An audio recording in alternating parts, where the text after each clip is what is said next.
सालोड़े मेरे नानो थारा नानो हो गए कई मोटपुरा तुम्हारा मामा है दूसरे मामे के बेटा भाई है। तो आपने बीच में हाजिर हुआ अपने बीच विराजमान हिंदुस्तान री बड़ी पंचायत में हिंदुस्तान रे गिने मिने मिनकाने में तकरी गिनती हुए प्रधानमंत्री नरेंद्र मोदी, अमित शाह जी, राजनाथ सिंह जी और चौथा जगह हैंगा बड़ा नेता अपने राजा अपने अपना सांसद और केंद्रीय जल शक्ति मंत्री गजेंद्र जी शेखावत है अपने वास्ते हर्षी और खुशी की बात है। अपने बीच विराजमान मारा हकरा हेडमास्टर मारा पार्टी ना मुखिया और जिले का अध्यक्ष माननीय मनोहर लाल लीपालीवाल साहब। अब वो चुनाव मारा मुखिया है, मारा हेड है, तो हेड के तौर माते वो गांव पूरा ही मारा मुखिया हो गयो। तो आपने मनोहर लाल जी ने आपनी इज्जत रखनी है, मैं आपनी इज्जत रखा थे, मारी इज्जत रख दो आदिवासी करो।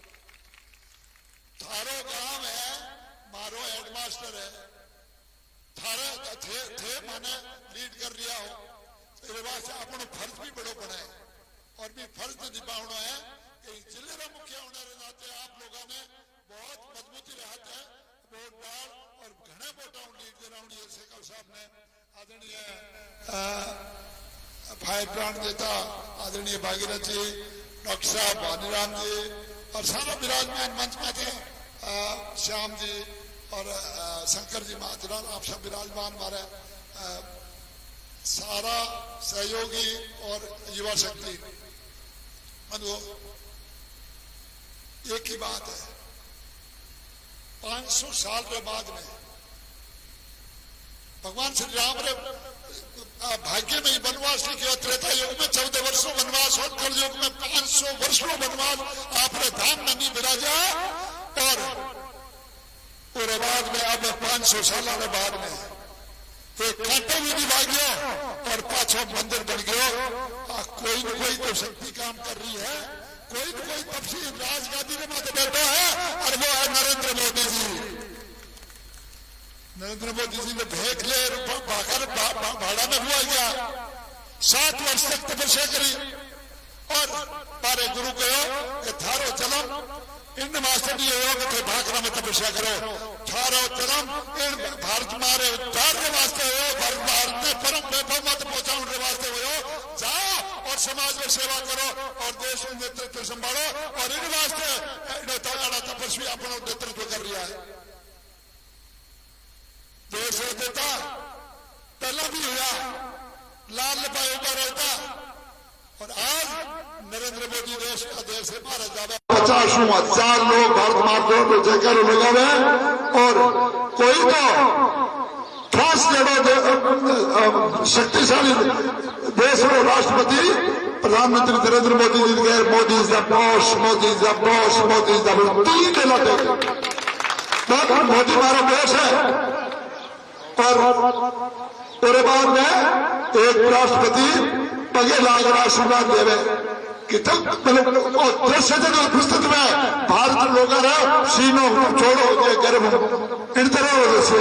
तो आप लोगों ने देश को चुनाव है, देश चुनाव है, दुनिया भर का देश में धमाका होता, कांग्रेस राज में बम विस्फोट होता और उसके बाद में घोटाला होता। आज 10 साल हुआ है जो सशक्त नेतृत्व है, जो घर में घुस करके मारने वाला है, वो अपने दुश्मन को वहां पर भी नहीं छोड़ता। और पिछले दिनों में आपने देखा होगा पाकिस्तान में हमारे 21 कट्टर दुश्मन जो आतंकवादी थे वो पाकिस्तान में मारे जा रहे हैं। कोई न कोई तो शक्ति काम कर रही है और वो घर में घुसकर मारने वाली बात है। इसलिए बंधुओं ऐसा नेतृत्व है, ये नीचे वाले क्षेत्र ये हमारा चुनाव था, ये व्यवस्था का चुनाव था, ये देश निर्माण का चुनाव है। बंधुओं आप सब लोगों ने हमारा निवेदन है, मैं ज्यादा समय नहीं लोग आगे भी कर रहा है। और कंगना राणावत बड़े शो कंगना राणावत आप सुनी वाला बड़ी अभिनेत्री है और उठा के जब कांग्रेस हाथ मिले और उठे धमाल बुझायो और गलत काम करने लगे पर हाथे कांग्रेसी मानसिकता हाथे लाई गया और बड़े नुकसान करने लगे बम्बई में। तो कंगना रनावत का जो स्टेटमेंट आया तो कंगना रनावत का पूरा घर तोड़ दिया उन्होंने लोगों ने मुंबई के अंदर, परंतु वो शेर नहीं, झुकी नहीं, रुकी नहीं, डटी नहीं और लगातार डटी रही। उनका आज वहां पर अवोध जो है उसके अंदर भी शामिल होना माननीय गगन सिंह शेखावत साहब हुए। अतः धर्म नगरी है, अतः पुण्य नगरी है, आप सब लोगों को पता ही है। एक ही है जो राम को लाए हैं हम उसको लाएंगे। अब की बार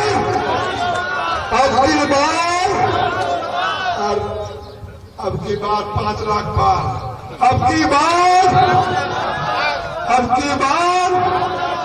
बस आई निवेदन करने आपने बच्चे आयो हमारे मनोनी यार बच्चे भाई मैं बरो बंदो हाथ खड़ा कर और जोरदार मुट्ठी बांध और जोरदार जयकार लगो।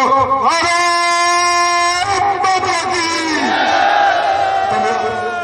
निवेदन करो माननीय मंत्री महोदय आप सार्वजनिक बहुत बहुत धन्यवाद। विधायक खड़ो हो गया, अब चिंता मत करो। मंत्री महोदय भाई माइक रो थारे इको और बेस दोनों कम करो। ये तो जोर बचीर बुला रखे है और फिर पबाराम जी बोले जोर लगा पूरा मोटा नहीं बसीट बजाओ बस बसीट बात अभी बता दे जो पबाराम जी ने उम्र बैठे थी जो हमारा जोश बैठे एक बार से आज तक सारा भारतीय जनता पार्टी हमारे काबर के पबाराम जी युवा विधायक मंच पर विराजमान भारतीय जनता पार्टी जिला परिवार का मुखिया हमारे जिले का अध्यक्ष आदरणीय मनोहर पालीवाल जी, मंच पर विराजमान आदरणीय पबाराम जी, हमारे छोटा भाई भागीरथ जी, श्याम जी, हमारे शंकर भाई, देवतिल सभा में विराजोड़ा आदरणीय हमारे मंडल अध्यक्ष साहब और आदरणीय सरपंच साहब, पिता तुल्य बुजुर्ग युवा साथी। आज अपने 4-5 पंचायत असेंबली मीटिंग रखी क्योंकि लोकसभा चुनाव बहुत बड़े चुनाव में बड़ो एरियो भी है और आप लोग मुझे आशीर्वाद दे थोड़ा मोटो बटो करती हो तो मैंने भी दूसरा का माहौल करना तो मैंने खुद ही कॉन्स्टेंसी में काम करने वास्ते 10-12-13 दिन मिले। कोशिश करिए एक बार जब भी जा सका तो 4-4 पंचायत 5 पंचायत इकट्ठी कर एक बार सब में थोड़ा कर लो तो लोग तो नहीं कहे कि मारो थोड़ा ही नहीं थे वोट में। मैं आप लोग आयो, आप लोग इतनी बड़ी संख्या में पधारे, मैं आपको हृदय पूर्वक आप सबको धन्यवाद करूं, अभिनंदन करूं, आभार ज्ञापित करूं। बात मोटी आदरणीय भागीरथ जी भी कहते जसवंत सिंह साहब भी पूरा विस्तार करी, आदरणीय पबाराम जी भी अबार अपने सार में सार्वजनिक रूप में अपने बात करी और पहली भी वक्ता सब अपने सामने बात रखी। मैं तो इतनी आपने निवेदन करूंगा, आप 2 वोट मोदी जी लिखा था और शीला की धरती गुरु धरती है। आज शीला की धरती पवित्र धरती, आप इन पवित्र धरती में आज अपने इन जगह बैठा। मैं तो आपने इतनी विनती करी, ये मात्र हाथ रखकर भगवान श्री राम ने साक्षी माना और मैंने एक बात बता दूं कि आप 2 वोट जो मोदी जी ने दिया 2014 में एक आशा की किरण के रूप में देखता था कि जिन तरह की परिस्थिति देश में पिछला 10 साल में कांग्रेस राज में 2004 और 14 भ्रष्टाचार का बोलबालो घोटाला समाचार छपता, बम धमाका समाचार छपता, अपना सैनिक माथा काट ले जाओ समाचार छपता। भारत में माथा शर्म नीचे हो गया, आर्थिक दृष्टि में भी भारत बदहाल हो रहा है। कच्चो तेल खरीदना पैसा नहीं आ पा रहे, उन्हें वास्ते उधार लेना पड़े 1.5 लाख करोड़ रुपए जो अभी मिल चुका है। स्थिति बहुत खराब है। उन टाइम आप मोदी जी ने एक आशा की किरण के रूप में मत दे, विश्वास दे और मैंने पूरा बहुमत सरकार बनाना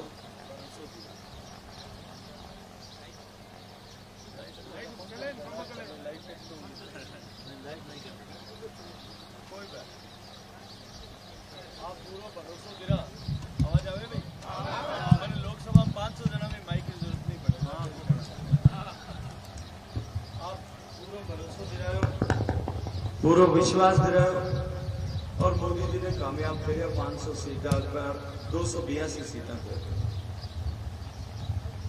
मैं तो आपने इतनी बात पूछी ये माते हाथ रखा और भगवान ने साक्षी माने मैंने आप बता दो कि आपका जो 2 वोट मोदी जी ने दिया उन देश में बदलाव हो रहा नहीं, देश बदला कि नहीं बदला। और देश में मोदी जी ने गरीब के कल्याण के लक्ष्य को लेकर के संकल्प को लेकर जो महाराज पूजा करा रहे पहले संकल्प दिया गया, जो मोदी जी प्रधानमंत्री कुर्सी पर बैठे हो पहले संकल्प व्यक्त करियो देश के सामने कि मेरी सरकार गांव गरीब किसान पीड़ित शोषित वंचित दलित इन सबके जीवन में परिवर्तन लाने के लिए काम करे। और 10 साल में आपने देखियो कि देश के गरीब के जीवन में परिवर्तन हो रही जो योजना वो बनाई मैंने 100% धरातल पर चाहे गरीब का घर बनाना हो 4 करोड़ गरीब का घर बने। और अब विकसित भारत संकल्प यात्रा के बाद में जो समाचार आया देश भर में लोग भी जाकर निवेदन करो प्रधानमंत्री जी ने कि बहुत सारा लोग आज भी गरीब रच गया जा रहे पक्का घर में। एक पंचायत में 100, 200, 300, 400, 500, 800 तक मकान बनने बाद में भी बहुत सारा गांव ऐसा है जैसे आज भी गरीब वाले करने कच्चा मकान में रहने की मजबूरी। प्रधानमंत्री जी पिछला बजट में घोषित करा दियो कि 3 करोड़ और घर बनाना हिंदुस्तान में ताकि एक भी गरीब हर गरीब रे घर में बिजली लागे, हर गरीब रे घर में गैस रो चूल्हो पहुंचे, आयुष्मान भारत रो कार्ड पहुंचे, बैंक रो खातो पहुंचे, किसान ने किसान सम्मान निधि का पैसा मिले, गरीबों ने 80 करोड़ गरीबों ने फ्री राशन मिले। और वो सब काम जो 10 साल में करियो उन प्रभाव कि हिंदुस्तान में जब हर साल गरीबी बढ़ती, गरीबी रेखा के नीचे रहने वाला लोगों की संख्या बढ़ती, प्रतिशत बढ़ती। कांग्रेस पार्टी जो लगातार इंदिरा गांधी जी के जमाने में, राजीव गांधी के जमाना में और नरसिम्हा राव जी के जमाना में गरीबी हटाओ और नारो देश सरकार में आती, लेकिन गरीबी हटाओ के बजाय गरीबी बढ़ गई। इस देश में पहली बार हुआ है कि 10 साल में गरीबी 29% से घट करके 11.5%। 25 करोड़ लोग गरीबी की रेखा से बाहर निकल करके मध्यम वर्ग का जीवन सम्मान के साथ जीने का सौभाग्य प्राप्त कर। आपने 10 साल में 2 वोट मोदी जी को दिए। मैं आपसे पूछता हूं गरीब के घर में जीवन स्तर में फर्क पड़ा कि नहीं? देश के हालात सुधरे, देश की सीमाएं सुरक्षित हुई, देश में भ्रष्टाचार पर अंकुश लगा, भ्रष्टाचारी जेल में पहुंचे। देश के इतिहास में पहली बार हुआ कि 2 मुख्यमंत्री के रूप में जेल गए क्योंकि उन्होंने भ्रष्टाचार किया था। और मोदी का संकल्प था कि भ्रष्टाचार के विरुद्ध हम 0 टॉलरेंस की नीति से काम करें। देश को बदलने के संकल्प के साथ जिस तरह से काम किया, देश का सामर्थ्य बढ़ा, देश की ताकत बढ़ी, देश का हौसला बढ़ा। आज भारत के विरुद्ध कोई भी गतिविधि भारत की धरती से या भारत की धरती के बाहर किसी देश में बैठ करके भी करने का साहस कोई नहीं जुटा सकता। हिंदुस्तान में बैठे हुए कोई माफिया लोगों को तो उत्तर प्रदेश में बाबा जी ने खूब सारे लोगों को निपटाया, पर हिंदुस्तान के बाहर बैठे हुए भी तो आजकल त्राई का पहले होता ऑटो भाग जाता, कोई दुबई जाता और कोई दूसरा देश में पाकिस्तान में जा शरण ले। पहले सिर्फ अमेरिका के पास में, इजराइल के पास में ये ताकत थी कि अपने विरोधियों को वो दुनिया के किसी भी कोने में छुपा हुआ वो ढूंढ करके उसको मारते।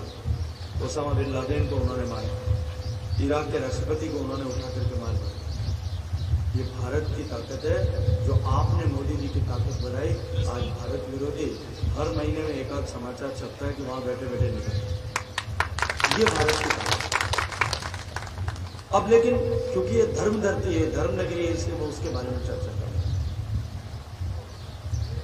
ये 2 तरह की विचारधाराओं के बीच में चल रहा है। एक सनातन की संस्कृति की पोषक विचारधारा जिस पर 2000 साल तक निरंतर हमले इस देश में हुए, उसको समाप्त करने की हमारी संस्कृति के मानबिंदु गाय, गंगा, गौरी, गीता, गायत्री, इन सबको पद्दलित करने का षड्यंत्र इस देश में हुआ और लगातार इन पर हमले हुए।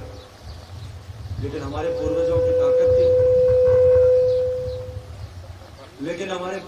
ताकत थी, उन्होंने अपनी भुजाओं की ताकत के आधार पर इस देश उन्होंने अपने भुजाओं की ताकत के आधार पर इस सनातन संस्कृति पर हमला करने वाले हर हमलावर को या तो इस देश की मिट्टी में समाहित कर दिया या मुंह मोड़ करके वापस भेज दिया। आज इस 21वीं शताब्दी में जब भारत की शक्ति और सामर्थ्य इतना बड़ा है, भारत की पूंछ पूरे विश्व के पटल पर बढ़ी है, ये दुर्भाग्यजनक है कि जो दूसरी विचारधारा सामने खड़ी है उसके लोग सनातन को मिटाने की कल्पना लेकर के इस चुनाव के मैदान में वो कहते हैं कि अगर मोदी जीता तो सनातन की ताकत बढ़ेगी, और ये सनातन कोरोना के जैसा है, डेंगू के जैसा है, कैंसर के जैसा है, इसको शीघ्र समाप्त होना चाहिए, इसका इलाज जल्दी होना चाहिए। मैं आज आपसे पूछना चाहता हूं, इस धर्मनगरी में जो सनातन के विरोध की बात करने वाले लोग हैं, हम उनको बर्दाश्त कर सकते हैं क्या? हम उनको वोट दे सकते हैं क्या? हम अपने पूर्वजों का अपमान कर सकेंगे क्या? और इससे आगे बढ़कर कांग्रेस पार्टी के महाराज कुमार जो है राहुल गांधी जी, वो कहां चुनाव लड़ रहे हैं? वायनाड कहां है? केरल में।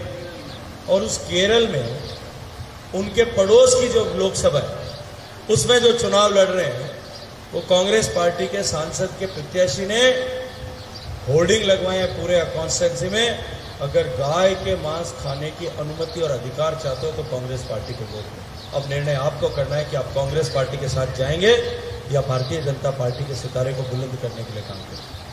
जो गौ मांस खाने की बात करते हैं, हम उनके साथ में खड़े रहना, उनके साथ फोटो खिंचवाना, उनके हाथ मजबूत करना और उनकी शक्ल देखना भी मुझे लगता है कि हमारे सनातन की संस्कृति के हिसाब से वो पाप है, दुष्कर्म। और मैं आप सबसे निवेदन करना चाहता हूँ कि दो तरह की विचारधारा है सामने, एक राम की विचारधारा जो राम को लाने का काम करती है, और दूसरी तरफ जब राम मंदिर का युद्ध चल रहा था और न्यायालय में लड़ाई चल रही, उस न्यायालय की लड़ाई में राम कथा के पात्र मात्र हैं। राम तो तुलसीदास जी ने कहानी में लिख दिया, इसके अलावा राम का कोई अस्तित्व नहीं था, वो राम को नकारने वाले लोग। याद दिलाना चाहता हूं, मैं 90 और 92 दोनों की कार सेवा में जाने का सौभाग्य मुझे प्राप्त हुआ। 90 की कार सेवा के समय कार सेवकों पर, राम भक्तों पर गोली चलाने का पाप किसने किया? किसकी सरकार थी उस समय? कांग्रेस की सरकार दिल्ली में थी और मुलायम सिंह की सरकार जो है वो उत्तर प्रदेश में थी। वो दोनों साथ मिलकर के कांग्रेस चुनाव लड़े। क्या हम उनको मत दे सकते? हम उनको मत देने का विचार भी कर सकते हैं। मैं आपको आज एक बात जिम्मेदारी से कहता हूं, ये धर्मनगरी है। इस धर्मनगरी में मैं आप सबको पूरी जिम्मेदारी के साथ में एक बात कहता हूं। 500 साल पहले जब भारत में इस राम मंदिर को बाबर ने विध्वंस किया और बाबर के सेनापति मीर बाकी ने जिस दिन उसे एक मस्जिद के रूप में परिवर्तित किया था, भगवान मर्यादा पुरुषोत्तम श्री राम का मंदिर जिस दिन टूटा और वो मस्जिद बनी, उस दिन भारत के भाग्य का सूर्य अस्त हो गया। और ये 500 साल तक अमावस की रात भारत के भाग्य के सूर्य और सूर्यास्त की थी।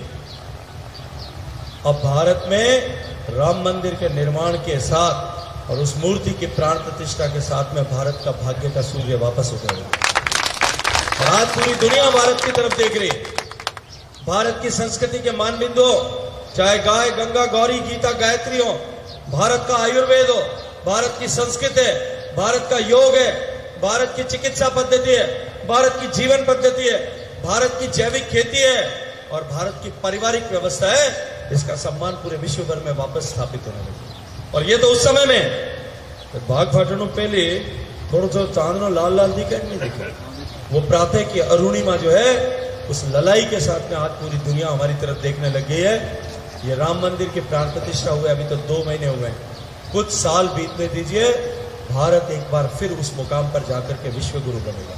और उस मुकाम तक पहुंचाने का सौभाग्यपूर्ण अवसर आप सबको मिला है, हम सबको मिला है। हम इस पुण्य के भागीदार बने, इतना ही विनती मैं आपको करना चाहता हूं।